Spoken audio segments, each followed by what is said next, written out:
Good morning. I'm blinded by the light, as they say here.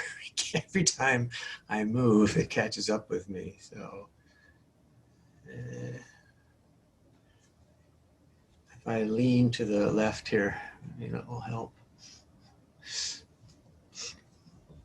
Um,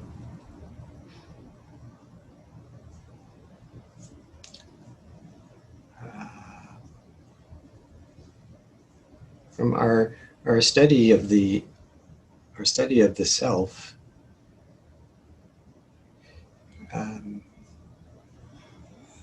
it's possible to notice that what we consider the self, all of this activity, is actually being fed by a stream whose actual beginning we can't see. Of course, the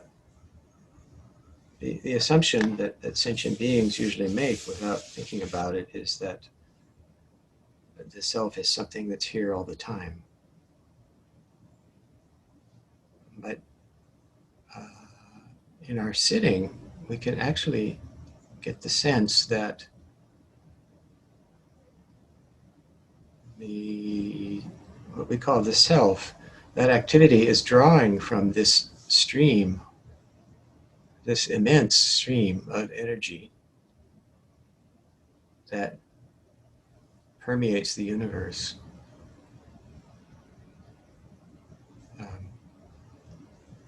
Probably that's what some of our ancestors have called the way, or the Tao. But it's a helpfully different way of experiencing ourselves.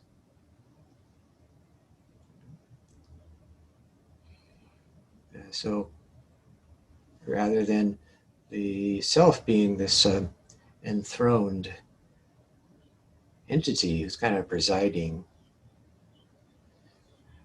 the self is a fountain. It's constantly springing up, and the source, as it were, of the water is infinite.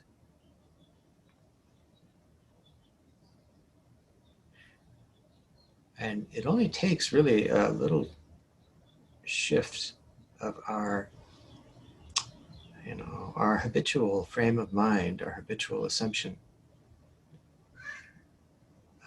for us to feel the resonant truth of that. So again, this is not something that we need to consider is dependent upon heroic accomplishments of yogis only. There are such things. Yogis can do interesting things like control their body temperature. How useful that is another matter, but anyway, they seem to be able to do that. And other things like generate mind states which are pretty much the equivalent of being dead.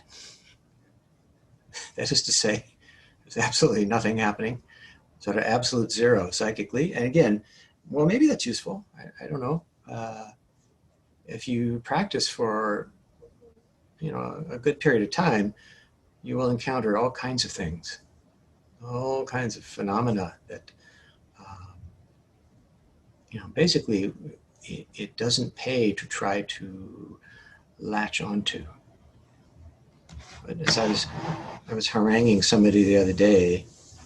Who was that? I don't remember. Anyway, this person had an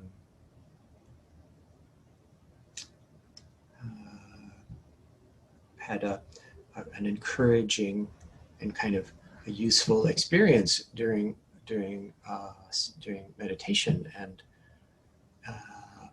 the person was a little worried that that would somehow go away, and I couldn't resist getting on my soapbox and trying to get that person to accept my brilliant teaching, which was, stuff like that doesn't go away. It enters your body and stays there.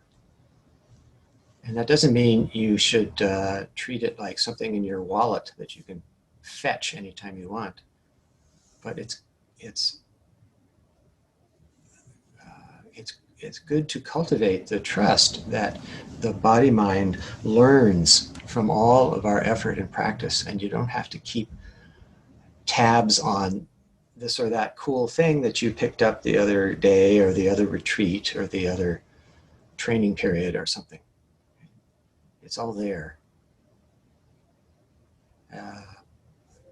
That's we can call that trust, and then that's in our frame of reference. That's the equivalent of faith.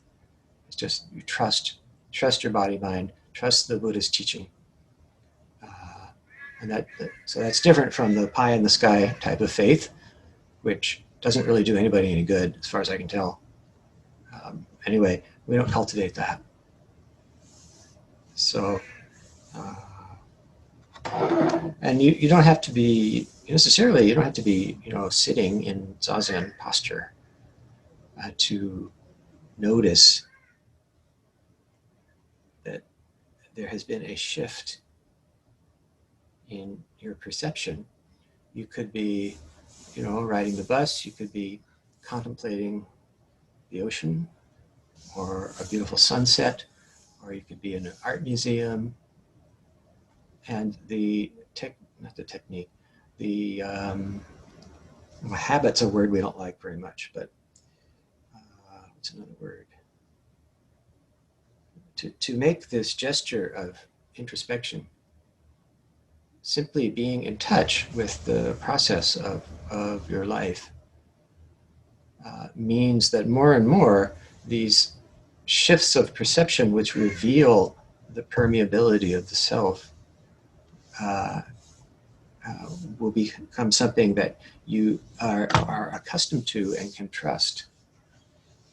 And this is the way that our attachment to the self, what our old Indian ancestors called the satkaya drishti, the view of an actual, interestingly, they use the word there, kaya is body. So the view of a literally existent body person is eroded over time. And the more that happens, the more its grip is lessened, and the less there is suffering from that source. So please trust this. Maybe you do already. And as I look at our assembly here, it says there are 18 participants, that's pretty good for us. We usually don't have 18 people in the Zendo, so this is most fortunate. There's that expression, preaching to the choir. So I feel like, yeah, okay, I'm preaching to the choir as usual. You guys are the choir.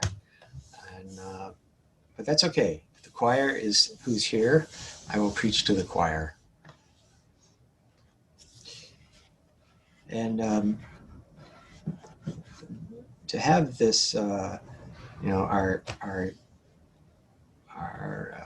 reflexive grip on the satkaya drishti, the view of an actual person, to have that be loosened is extremely helpful, especially under difficult circumstances, which many of us are familiar with.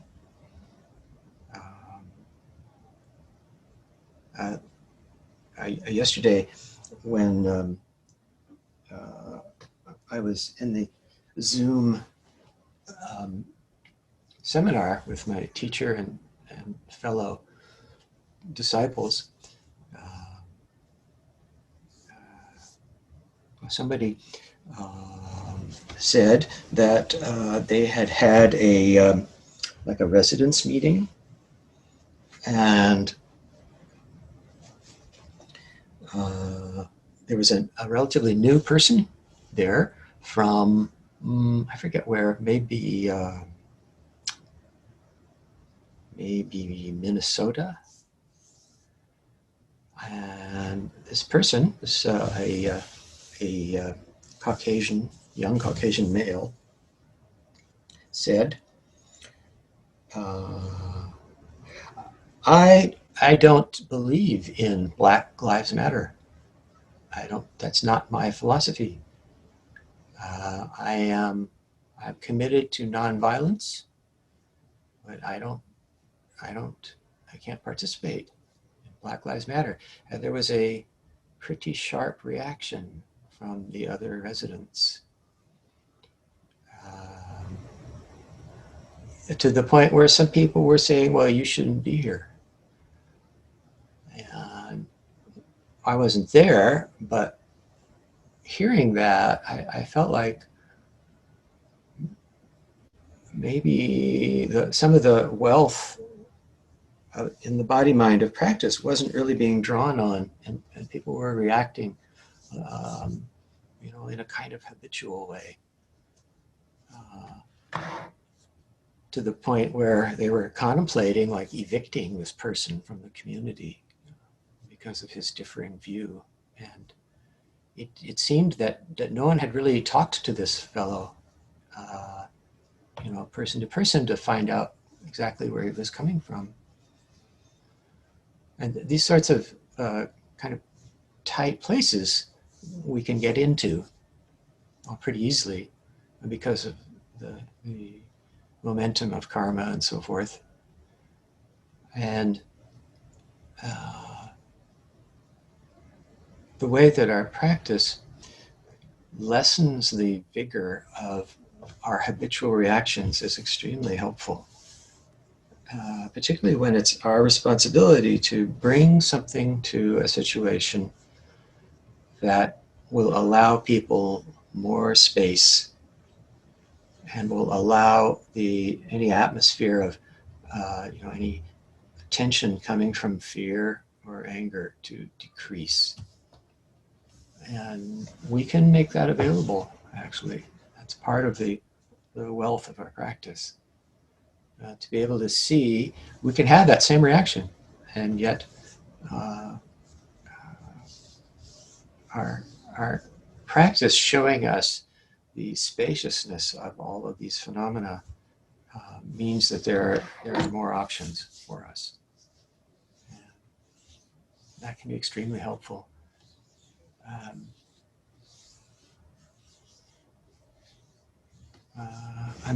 It's extremely weird watching myself give a talk like that in this little box up here, which is really kind of creepy.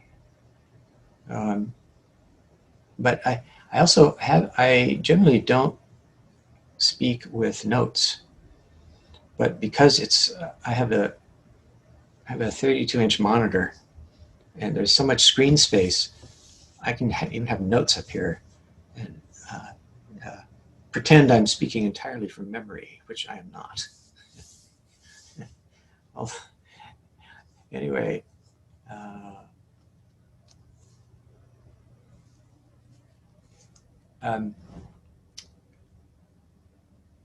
I think another maybe misconception is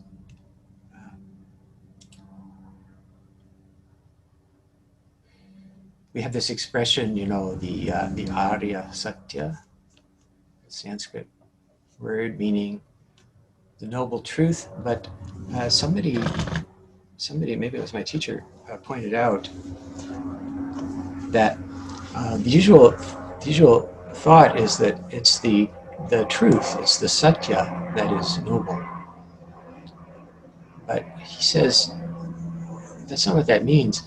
It means that the truth is for persons who are noble, which is basically everyone. And that the truth is directed at their, if you like, at their nobility, their noble heart, which is concerned for the sufferings of other beings.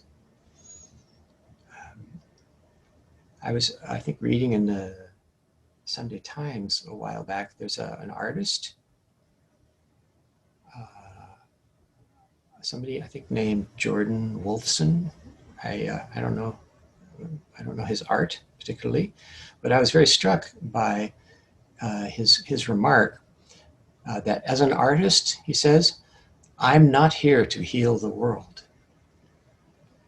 And I thought, well, that's very interesting, because the bodhisattvas are here to heal the world.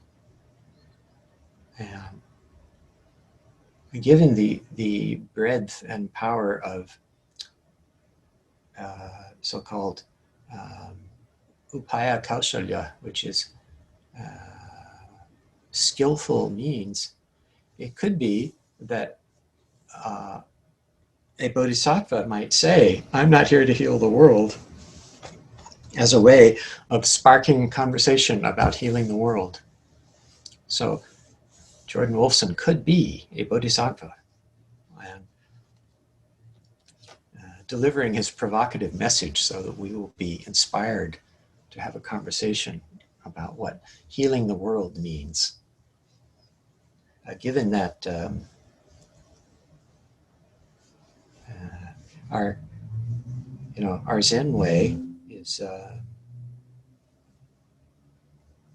well, it's a little more mysterious than some flavors of Dharma. You remember our old friend, whom I've spoken of a couple of times, the Zen master Shuang. He said in some speech or other, he was reminding people the self. Actually, this was Nagarjuna, I think, who first said the self is not the skandhas, nor is it other than the skandhas. That could be a very Zen remark, actually, but that's from the Acharya Nagarjuna, this, millennia ago, maybe the second century. The self is not the skandhas, and it is not other than the skandhas. The self is a fountain powered by the limitless water of the universe.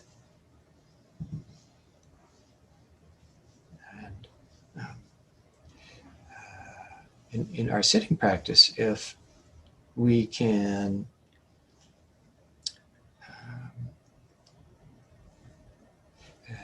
let that teaching or that version of things orient our body-mind and sit with it without trying to see whether that's true, then the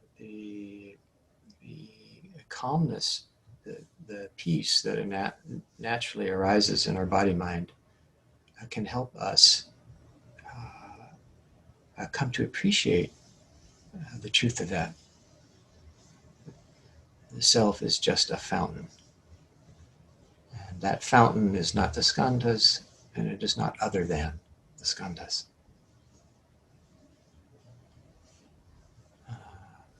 This does not contradict Buddha's Arya Satyas, Buddha's noble truths. And those truths are for you noble ones, for us noble ones.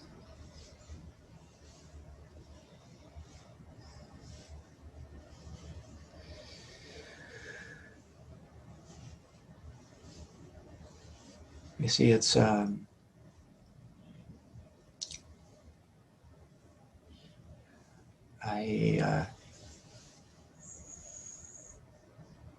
have to get away from this sunbeam here. It's too much of a temptation to have notes, because then the temptation is always like, and this detracts from the shape of the moment somehow. I don't know. I recall that yesterday my teacher said part of this discussion that came up around the Black Lives Matter incident. My teacher said, it is our practice. I mean, we say something like, our practice to deeply question our assumptions and our world and so forth. But he said it's also our practice to be deeply questioned and to be open to that, and to not shy away from that. If someone, you know, really wants to pursue some questioning with us, to allow that to happen, to be present for that. So my vow, my intention is to be present for that when it's necessary, when it's helpful.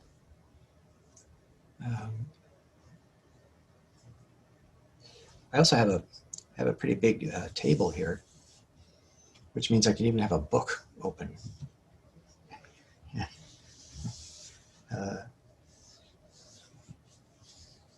So that means I can actually read to you, which is very tempting. So I'll just read to you. This is also from our old friend, Shuang, who seems to have been quite a fellow. By the way, he was a disciple of Yaoshan, who was in our direct lineage, so he's a cousin of ours. It says here, Zen Master Shuang entered the hall and addressed the monastics, saying, all of you, each has what is fundamental. There's no point in searching for it. It's not to be found in right or wrong, nor in anything you can talk about. The entire source of the teaching of a lifetime, capable of setting people's lives in order, all comes down to this very moment, directly to the fact that the Dharma body has no body. This is the ultimate teaching of our school. We people of the way have no set path.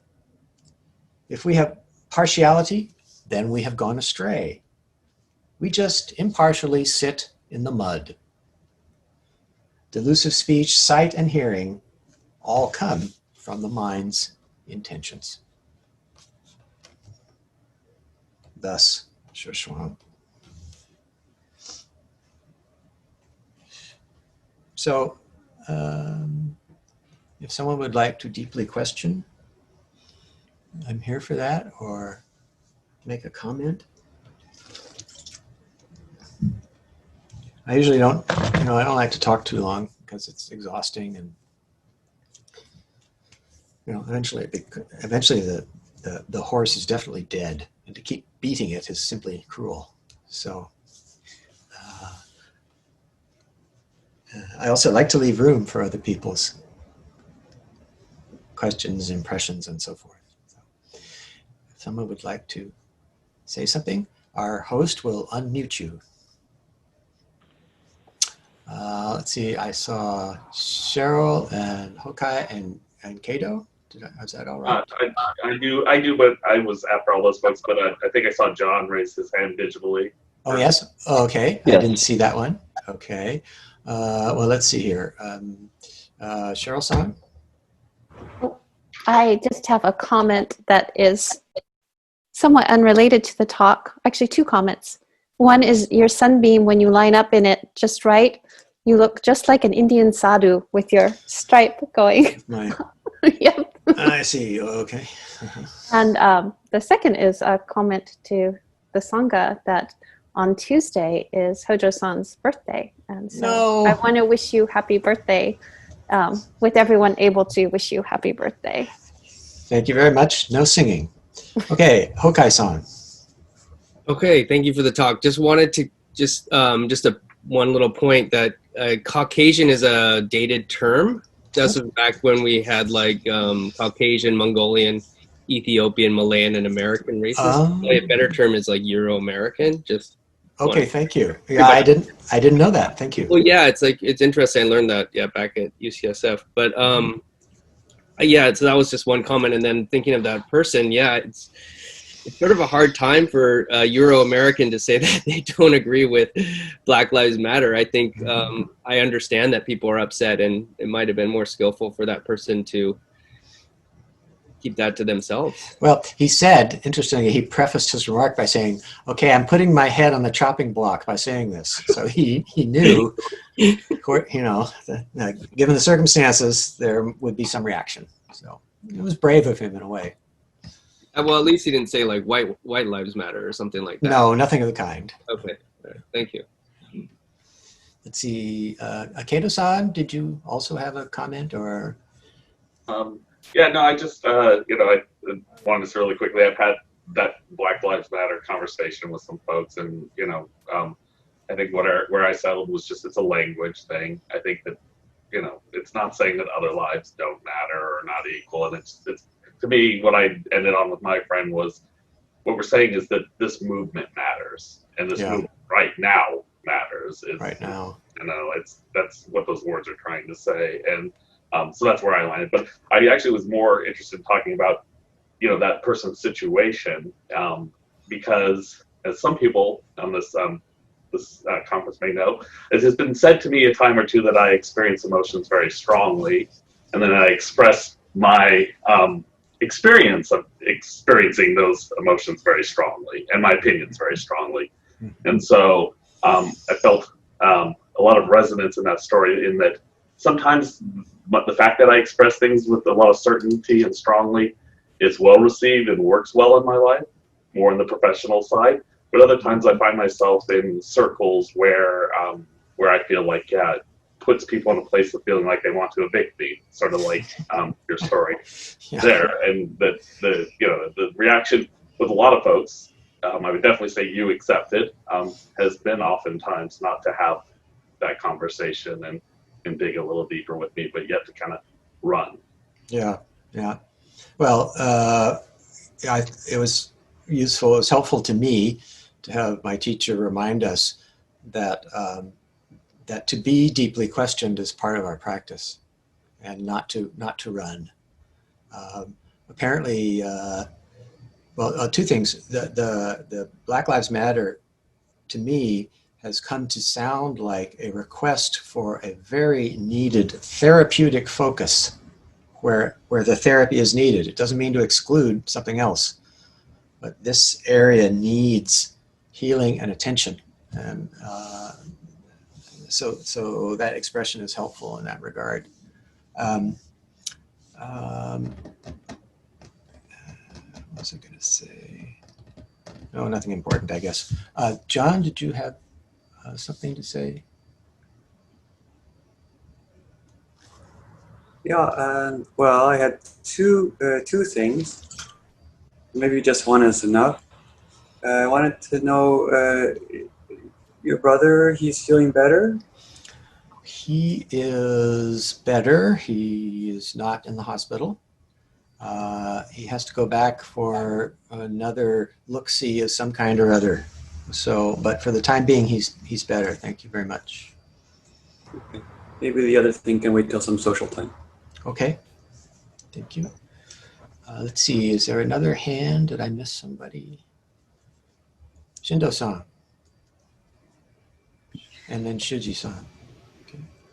Yeah, I appreciate you bringing this up right now, because I think it's important to maintain some distance from the heated topics that people get so angry about, and even in a righteous way.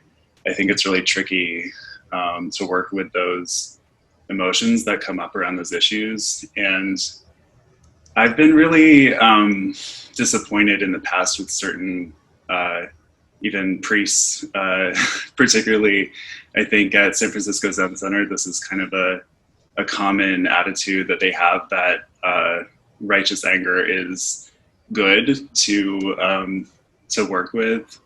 And I've been on the receiving end of that at times, where I'll have an opinion about a topic And I feel like I've researched intensely and I have a very strong basis for my opinion. And I think that this is the most compassionate and wise approach to take. And if it doesn't align with the sort of accepted opinion, then it feels like it's very much this: you're with us or you're against us, and they don't take that extra step of giving any space for another opinion to have any validity, and it gets very adversarial. And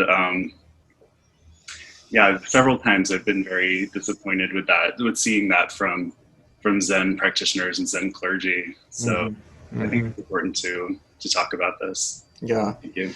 Well, that's a little discouraging. Some of that was definitely happening there at Green Gulch. And this gentleman's remark, put the cat among the pigeons, as they say. And, here in the very farthest left coast that we can possibly be on, I mean, like virtually in the water, that far left, I think people were not expecting to have a lot of people, a kind of abrasive opinion expressed, and the reaction was maybe not so skillful. I wasn't there, as I say, just heard the story, but my hope is that in an environment like that, people can say, well, let's take a minute to remember our practice here, and not be quite so reactive, and to discover that there is space here. We don't even have to create it; it's there already. We don't have to feel like everybody's up against the wall, because they're not. So I agree. I think that's important. Thank you. Shuji-san, did you have a question, comment? Just unmuting. Yeah, I wanted to kind of highlight or mention back to the something you were talking about toward the beginning, is with practice, and not necessarily even at Zazen, there can be that moment of shifting perspective, and that's something that has, I think, especially during the shelter in place, it certainly would happen before that, but it has been more prevalent for me. And because I feel like a lot of these kind of processing things arise out of that experience, and I would really not want to just, bringing up the topic of how to get there is something that I would not do or could even grapple with. But I think that, anyway, highlighting it as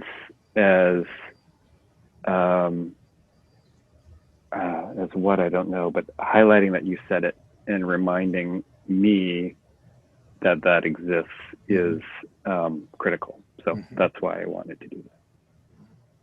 Yeah, thank you. Well, it definitely exists, and I think it's natural and expected that, to some degree, particularly as one is getting familiar with our particular way, there is for a while a very kind of merciless focus on the Zendo. And I have been guilty of that myself. Not so much recently, now that I'm old and decrepit, but back in the day, I was, definitely, okay, off to the Zendo, here we go, that's where it really happens. And that's okay to a degree, but only as kind of a gradually opening doorway into seeing that the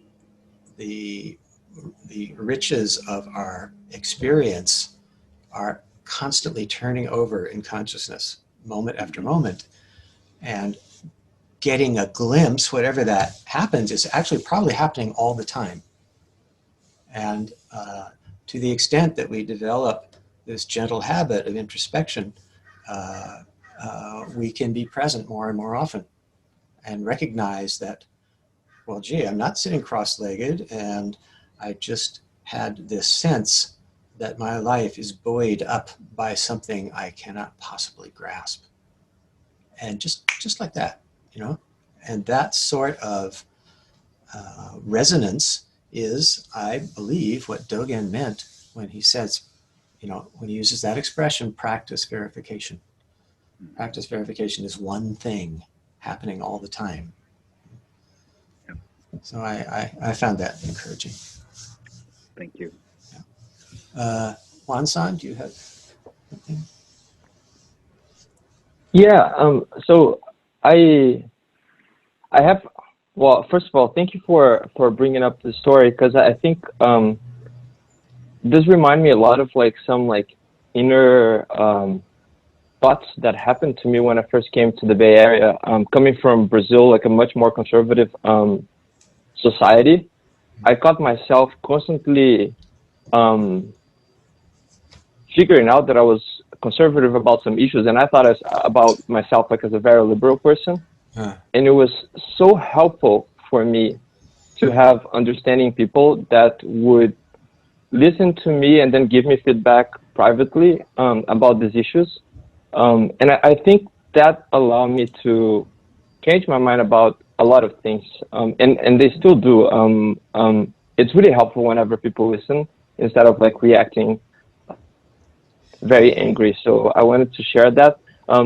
But I do have to say that the one caveat that I have to doing that, especially in the context of this story, which would be if there was an African American in the group, because hearing someone let's say that I don't agree with Black Lives Matter in front of someone that is African American, I think that could be very hurtful. And I would think that a skillful means in that moment would be to say something. At least that's how I would react. I think I would say something to that person.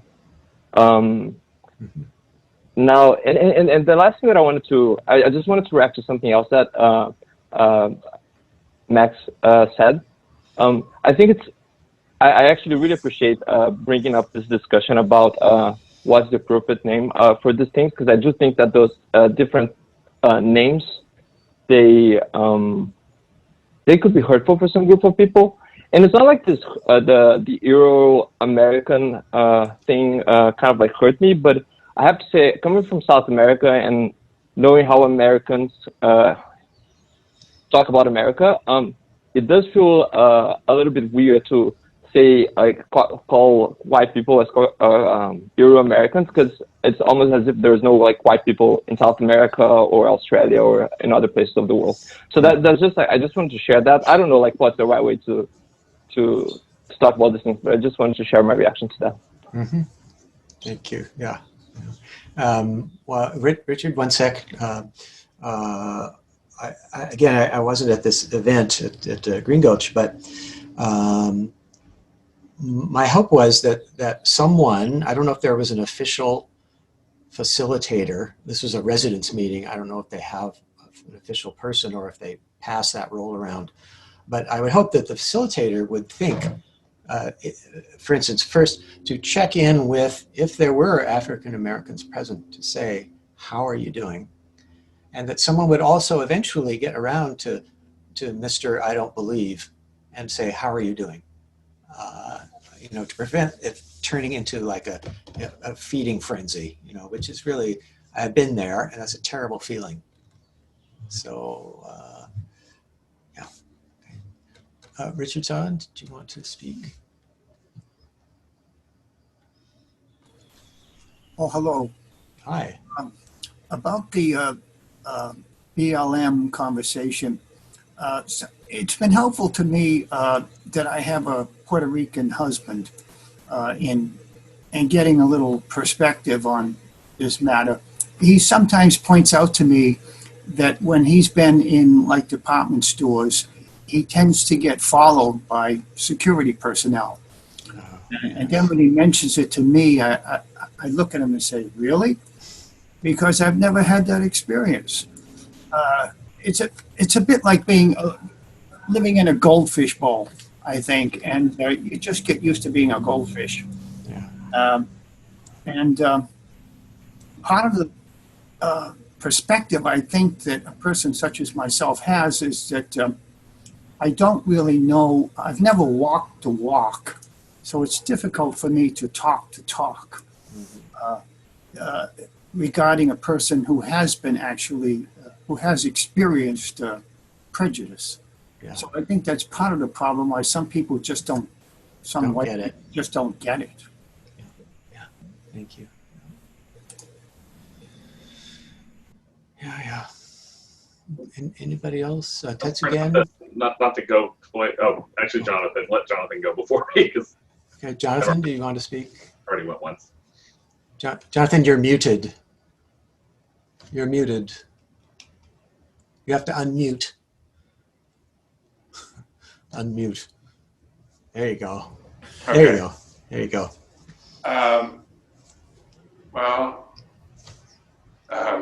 I appreciated what you were saying about the analogy about the fountain in regard to the stream of our experience. And so this is back to the beginning of your talk. I think that talking about the self in Buddhism in language can be very confusing, but over the years, I don't really worry about that so much. I'm not so confused, I guess, by it, although it's a difficult thing to talk about. Mm-hmm.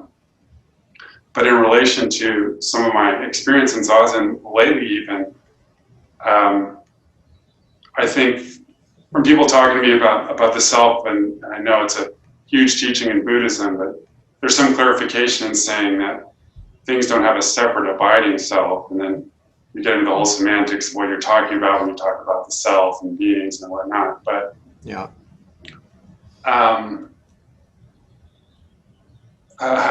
the fact perhaps that it's not separate and abiding, still though, in terms of our experience, it's interesting to me in Zazen. I've noticed this before, but I'll just be sitting Zazen, and these very vivid memories come to me. There's just a flash, but it's so vivid of another period of my life. It could be 20 years ago, or it could be from my childhood. Maybe it even could be from a dream. mm-hmm. But it's so vivid. It's even like the quality of the light in the image, the feeling. It just happens instantaneously. And it's almost it's not as if it's even anything special. I don't attach to that, but it's noticeable. Anyways, in terms of the self and talking about, it just seems that each one of us has these unique windows and sense gates, and you talk about abiding or separate, but still there's something that, at least in this lifetime, that abides and allows you to have that reflection on your own, mm-hmm. perhaps co-created experiences and dreams and memories. But I think that's special. I think sometimes it can seem like that's thrown out the window. It's not just that it's special and unique in you, it's special and unique in all beings. And perhaps, this isn't, separate from what you're talking about the fountain as an analogy for the stream of our experience, but that seems like perhaps it's a useful thing to reflect on, just in our engagement with self and others, that other beings have that same utter uniqueness, at least in this lifetime.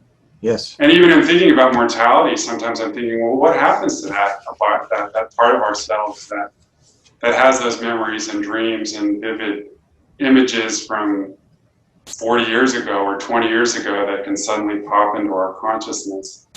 Maybe it's not separate and maybe it's not abiding, but I don't know.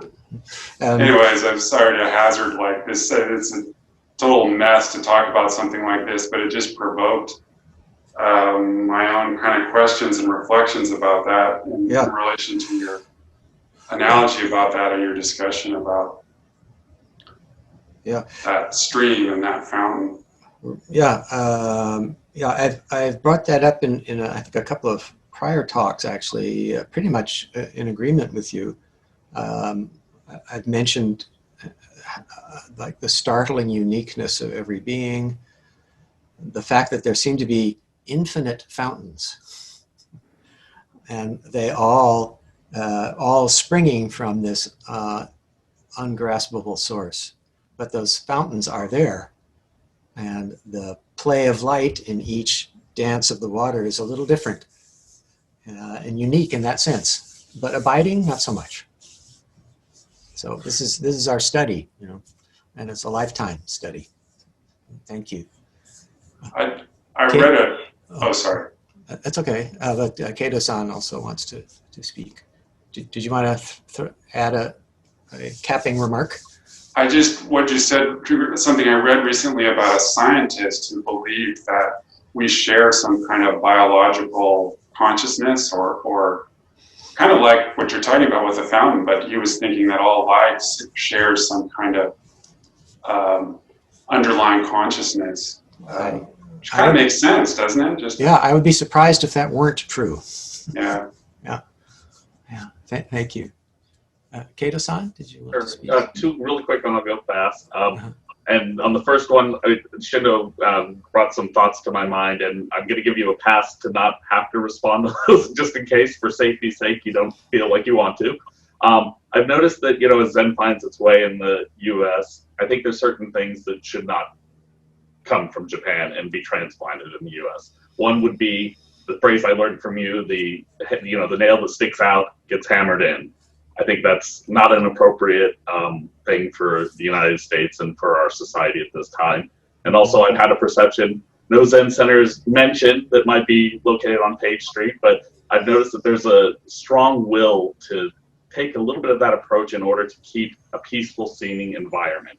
And sometimes I think just trying to keep up appearances of a peaceful environment, sometimes it defaults to the hammer and nail. And that was my thought about Shindo. And then the other thing was, just with what Hokai said, it was good information. I had not heard that before. I work, in a place where we collect data about people, and we still use Caucasian as a way to identify people. However, I have a lot of Middle Eastern friends, and they actually don't like that they're dumped into that category and would like to see a separate category. So I'm glad that there is information, or maybe hopefully a movement that maybe one day will make it to our government to be a little more specific. Okay, thank you. Let's see, you've got Kathy and Cheryl and Hokai. Hokai-san, did you want to reply? Did you say me? Or yeah. Well, I guess also Juan's. I'm unclear. I guess I wanted to reply to Juan since he mentioned did I offend you? Is that what happened? I can't. No.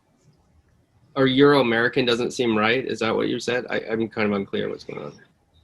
Yeah, I didn't feel offended, but it does sound weird to me. Okay. Yeah, I guess that's all. It sounds like it ignores like part of the world. That's all. But so I'm wondering what was the rationale like to use that word instead. But Oopsie. What? Oh well, because Caucasian. Oh, I don't know what's going on here with you. Yeah, go ahead, Hokai-san. I guess because Caucasian, is a dated term. I mean, white, I guess, could be used, but then it's like hard to just group everybody into white too, because I guess my ancestors came from Europe. Half of my ancestors are Jewish, so I'm also Jewish American, and then you think now is a great time that the Jewish people, other Jews might disagree with me, are considered white, but we weren't always considered white. So it's kind of an interesting. I don't know what to say, but I guess that's what works for me at this moment because my ancestors are from Europe. Yeah. Thank you. Kathy, did you want to speak? Thank you, Myō. I wanted you to speak a little bit more about I think you used the term noble truth, and you were saying how noble doesn't mean that the truth is noble.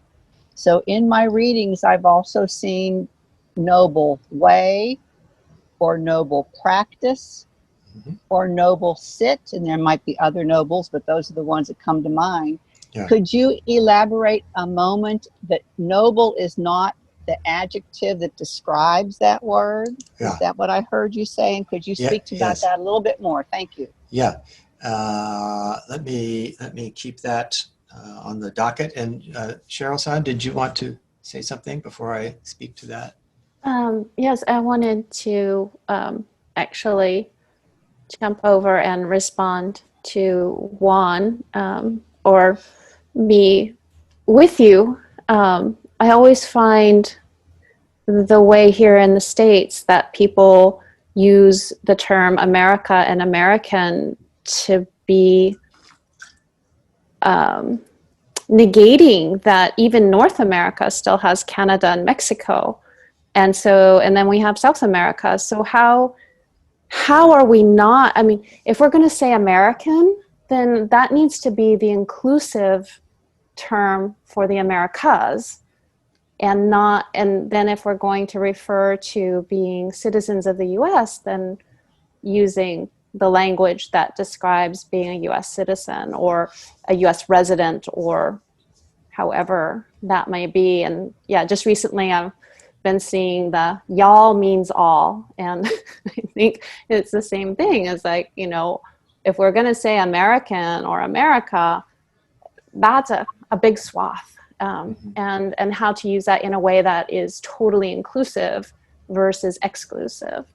It's just my thoughts. Okay. But thank you for kind of helping me clarify them one. Thank you. So just to speak to Kathy's question, the answer is short and comes mostly from my teacher. I think that's where I heard it.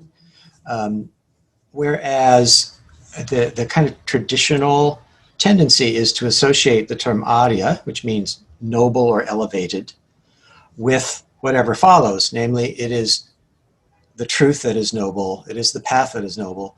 But the other way of looking at it is, no, these truths, this path is for noble people, which is basically everyone or anyone. So it takes the emphasis also off of how cool this truth is and say, this wonderful thing is for all you noble people. So that's really all there is to it. And that would be a minority opinion, I think, in terms of normative Buddhism, so-called. Okay.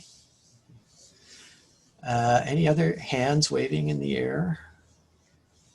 No. Looks like everyone has fallen into a noble silence. So, okay. Thank you very much for joining us from all over the world this morning. Please take care of yourselves. The light at the end of the tunnel is not yet visible as far as I can tell. So please hang in there. We will manage. Okay.